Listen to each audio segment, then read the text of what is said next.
Satu perikop, satu hari.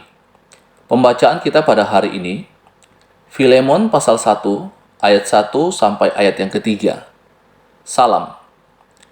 Dari Paulus, seorang hukuman karena Kristus Yesus, dan dari Timotius saudara kita, kepada Filemon yang kekasih, teman sekerja kami, dan kepada Apfia, saudara perempuan kita, dan kepada Arkipus, teman seperjuangan kita, dan kepada jemaat di rumahmu, kasih karunia dan damai sejahtera dari Allah, Bapa kita, dan dari Tuhan Yesus Kristus menyertai kamu.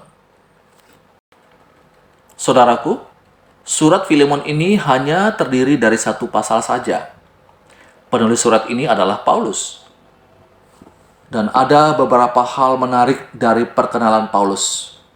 Yang pertama, ia tidak memperkenalkan dirinya sebagai seorang rasul.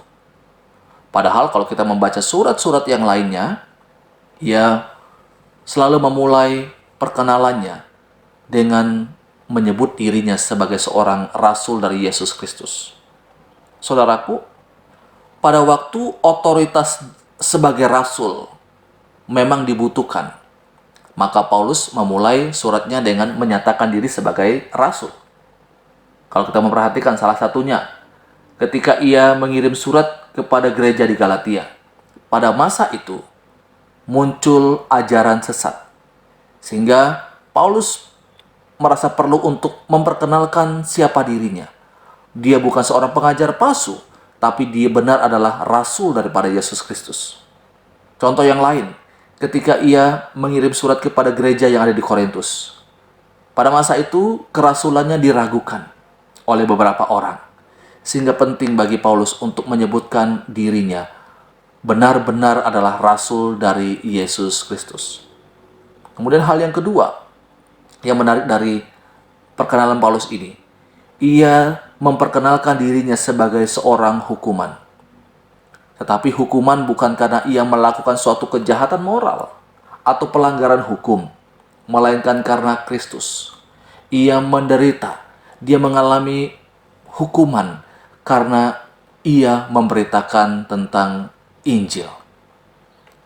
Selanjutnya yang ketiga, Paulus juga menyebutkan beberapa nama di dalam perkenalannya ini, seperti Apfia, Arkipus. Mereka adalah orang-orang seperjuangan dalam pelayanan Paulus. Dalam hal ini, Paulus mau menyampaikan suatu pesan bahwa pelayanan yang ia lakukan dapat berjalan dengan baik karena ada dukungan orang-orang yang bersama-sama dengan dia. Dimanapun ia pergi, ada orang-orang yang begitu setia mendampingi dan mendukung pelayanannya. Bagian salam ini kemudian ditutup oleh Paulus dengan satu kalimat yang manis. Kasih karunia dan damai sejahtera dari Allah, Bapa kita, dan dari Tuhan Yesus Kristus menyertai kamu. Paulus pun menyadari bahwa semuanya dapat terjadi karena kasih karunia dari Allah. Saudaraku, kiranya kasih Kristus akan terus menolong kita untuk bertumbuh dalam firman-Nya setiap hari. Roh Kudus memampukan. Soli Deo Gloria.